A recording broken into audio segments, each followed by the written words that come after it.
अस्सलाम वालेकुम, मैं हूं हमजा बशीर और इस वीडियो लेक्चर में हम लोग डिस्कस करेंगे what is function and what is equality of function. तो हमारे पास डेफिनेशन है फंक्शन की, let A and B are two non empty set, कि ए और बी हमारे पास क्या हैं, दो नॉन एम्प्टी सेट हैं। अ रिलेशन एफ, बहुत ही इंपॉर्टेंट बात है, a function is a relation F, कि हमारे पास हर फंक्शन एक क्या होता है, रिलेशन होता है। हम लोग रिलेशन को किस तरह से लिखते हैं ये हम एक लेक्चर के अंदर डिस्कस कर चुके हैं यूट्यूब के ऊपर, और आपको हमारे चैनल के ऊपर वो वीडियो मिल जाएगी, लिंक उसका आपको डिस्क्रिप्शन के अंदर प्रोवाइड कर दिया जाएगा। A relation is a function, a relation f from A into B, कि अगर ए हमारे पास, एफ हमारे पास एक रिलेशन है, तो एफ एक सबसेट होगा Cartesian product a cross b का। F Cartesian product a cross b का क्या होगा, सबसेट होगा। हम एक रिलेशन को फंक्शन कहते हैं, या एक जनरली अगर मैं बात करूं तो हम ये कहते हैं फंक्शन हमारे पास is a special case of a relation. वो स्पेशल केस क्या है, एक रिलेशन के ऊपर दो कंडीशंस हैं, अगर वो दो कंडीशन को सेटिस्फाई कर दे तो उस रिलेशन को हम कहेंगे कि ये रिलेशन क्या है, ये फंक्शन फॉर्म करता है या ये रिलेशन फंक्शन है। तो पहली कंडीशन है हमारे पास कि domain of the function, domain of the relation f will be equal to the set A, कि हमारे पास जिन दो सेट का कार्टेशियन प्रोडक्ट हम लोग ले रहे हैं, जो सेट एफ है उसकी डोमेन सेट ए के क्या हो, इक्वल हो। And second, for all x y and x prime y prime belongs to f, यानी अगर हम लोग इस रिलेशन एफ से कोई से दो एलिमेंट लें और उन ऑर्डर पेयर्स की फर्स्ट एंट्री अगर इक्वल हो, if x is equals to x prime this implies y is equals to y prime. इससे क्या मुराद है कि हमारे पास जो फंक्शन है उसमें डोमेन के हर एलिमेंट के लिए, डोमेन के हर एलिमेंट के लिए कोडोमेन या रेंज के अंदर एक यूनिक एलिमेंट होना चाहिए, उसके लिए एक यूनिक एलिमेंट होना चाहिए। तब हम उसे कहेंगे कि ये हमारे पास जो रिलेशन है ये क्या फॉर्म कर रहा है, फंक्शन फॉर्म कर रहा है। यानी पहली कंडीशन डोमेन ऑफ एफ किसके इक्वल हो, ए के इक्वल हो। इससे मुराद ये है कि जो कार्टेशियन प्रोडक्ट है उसका जो फर्स्ट सेट है वो बिजी सेट हो, यानी उसका हर एलिमेंट बिजी हो। और दूसरी जो प्रॉपर्टी है वो ये बताती है कि हमारे पास जो रिलेशन है वो क्या हो, वेल डिफाइंड हो या सिंगल वैल्यू हो। अब for a relation D f domain of the function is equals to set A by the condition is called domain.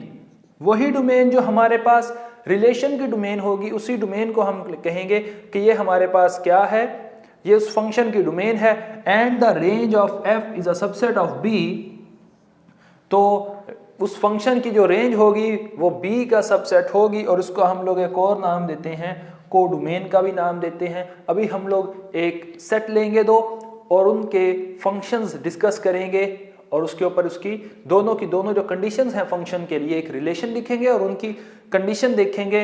अगर वो रिलेशन इन दो कंडीशंस को सेटिस्फाई करेगा हम उसको कहेंगे कि ये फंक्शन है, अगर वो रिलेशन इन दो कंडीशंस को सेटिस्फाई नहीं करेगा हम कहेंगे ये फंक्शन नहीं है, और उसकी रीजन देंगे। Consider the set A, set A है हमारे पास 1 2 3 4 and set B is A B C. अब इन सेट का हम लोग एक रिलेशन लिखते हैं और इनके कार्टेशियन प्रोडक्ट से एक सबसेट लिया हमने, और वो हमारे पास रिलेशन है एफ। एफ के अंदर एलिमेंट हैं 1a 2b 3c and 4b। तो यहाँ पे देखें, अगर आप इस एफ की डोमेन ऑफ एफ लिखें वो हमारे पास है 1 2 3 4 which is equals to set A. तो by first condition of the definition of function domain of F should be equals to A. Number एक बात हमारी जो थी वो क्या होगी, वैलिड हो गई। अब दूसरी कंडीशन कि ये क्या हो, सिंगल वैल्यूड हो या क्या हो, वेल डिफाइन हो, तो उसको चेक करते हैं। डोमेन के हर एलिमेंट के लिए 1 के लिए इस सेट के अंदर सिर्फ और सिर्फ एक ही इमेज है, और वो क्या है, A। 2 के लिए एक ही इमेज है B, 3 के लिए एक ही इमेज है C, और 4 के लिए जो इमेज है वो क्या है, बी है, तो ये सेट हमारे पास क्या होगा, ये फंक्शन फॉर्म करेगा। ये रिलेशन क्या है, ये रिलेशन एक फंक्शन है। एक और हम लोग इन्हीं सेट के कार्टेशियन प्रोडक्ट से एक और सबसेट लेते हैं जी, और जी के अंदर एलिमेंट हैं 1a, 1b, 2c, 3c and 4b। अब इसकी हम लोग पहले डोमेन लिखेंगे। 1 सेट के अंदर एलिमेंट रिपीट नहीं होते, डिस्टिंक्ट होते हैं, तो 2, 3 and 4 which is equals to domain of f and equals to a। तो इसकी भी जो डोमेन है वो किसके इक्वल है, सेट A के इक्वल है, तो ये पहली प्रॉपर्टी को सेटिस्फाई करता है। दूसरी प्रॉपर्टी देखें, A के लिए डोमेन के हर एलिमेंट के लिए एक यूनिक एलिमेंट होना चाहिए दूसरे सेट में। तो A के लिए एक एलिमेंट है A, फिर A के लिए एलिमेंट है B, यानी A1 is in relation of A, 1 is also in relation of B। तो ये सिंगल वैल्यूड नहीं है, वेल डिफाइंड नहीं है, तो G हमारे पास फंक्शन फॉर्म नहीं करेगा, G इज नॉट फंक्शन। एक और है हमारे पास सबसेट उस कार्टेशियन प्रोडक्ट का, और उसके अंदर एलिमेंट है 1b, 2b, 3c। तो इसकी हम लोग डोमेन लिखते हैं, डोमेन ऑफ H, ये हमारे पास डोमेन ऑफ G थी। डोमेन ऑफ H हमारे पास है 1, 2, 3 which is not equals to A। ये सेट A के इक्वल नहीं है, तो हमारे पास पहली कंडीशन ही सेटिस्फाई नहीं हो रही, तो हमारे पास जो H है ये एक फंक्शन नहीं होगा। अब एक और एग्जांपल देखते हैं जिसमें हमारे पास जो रिलेशन डिफाइन किया गया है, रिलेशन ये F जो है ये सबसेट है Q क्रॉस Z का। Z सेट ऑफ इंटीजर्स हैं और Q set of rational numbers हैं, और F के अंदर एलिमेंट किस तरह से हैं, F is such that P, Q and P कि इसके अंदर इस टाइप के एलिमेंट होंगे, ऑर्डर पेयर होंगे।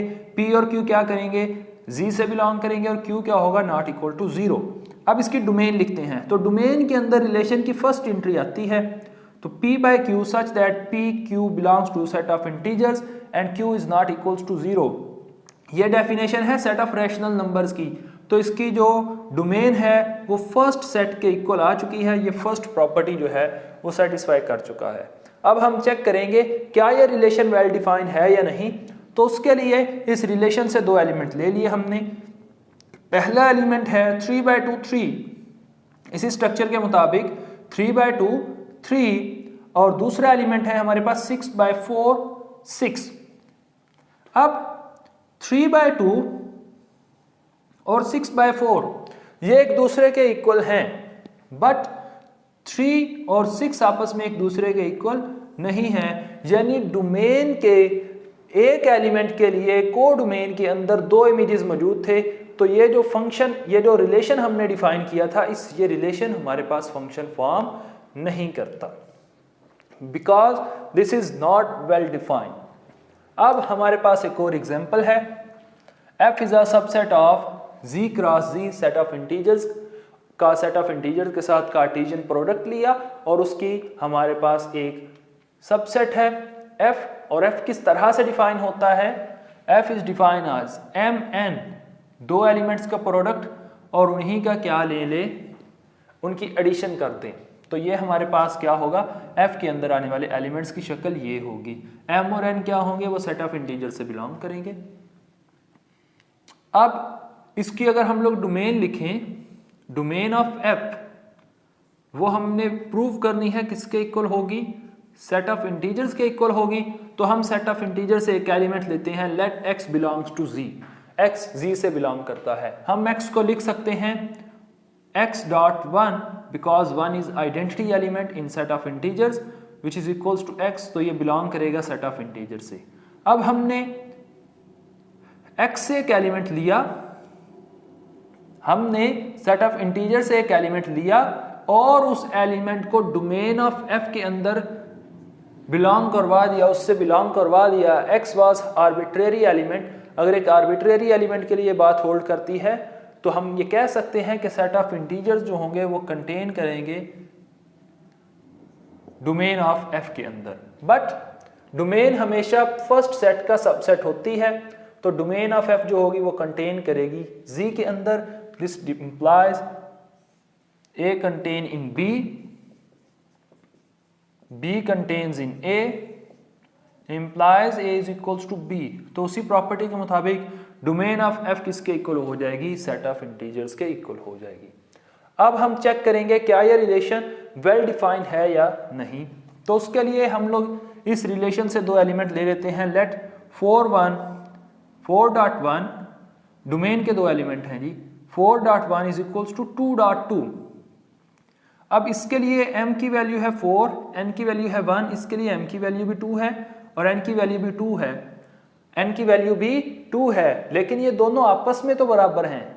अब को डोमेन के अंदर किस तरह से एलिमेंट होंगे, m और n को ऐड कर दें तो 4+1 और 2 को ऐड कर दें 2+2, but 4.1 is equals to 2.1, but 4+1 is not equals to 2+2. It means this relation is not well defined. अगर ये relation well defined नहीं है तो ये function form नहीं करेगा, ये relation एक function नहीं है।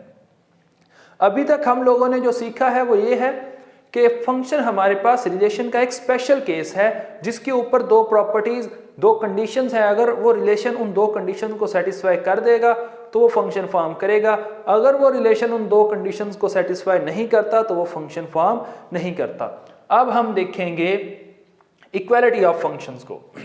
Late g from a to b। अब g हमारे पास एक फंक्शन है, this implies G is a relation, और हम इक्वालिटी ऑफ रिलेशन को डिस्कस कर चुके हैं, उसके लिए आपको यूट्यूब डिस्क्रिप्शन के अंदर लिंक मिल जाएगा। And f from a to b, f भी हमारे पास एक क्या है, रिलेशन है, एक फंक्शन है, दोनों फंक्शंस हैं। अगर ये दोनों फंक्शन है तो ये दोनों क्या होंगे, रिलेशन होंगे। We say f is equals to g, f g के बराबर है if f of x is equals to g of x, कि अगर हम लोग f को और g को a के तमाम elements for all x belongs to a, उनके ऊपर हम लोग इसको एक्ट करवाएं तो इनका आंसर b के अंदर क्या आए, बराबर आए, तब हम कहेंगे कि f और g आपस में क्या है, इक्वल है। इसकी एग्जांपल है हमारे पास, let f is a function from set of integers to set of positive integer defined as n square where n belongs to z, and g is a function from set of integers to set of positive integers, and g is defined as n square n mod square, उसकी modulus value का हम लोग क्या लेंगे, square लेंगे। Now for all n belongs to set of integers, n square is equals to n mod square।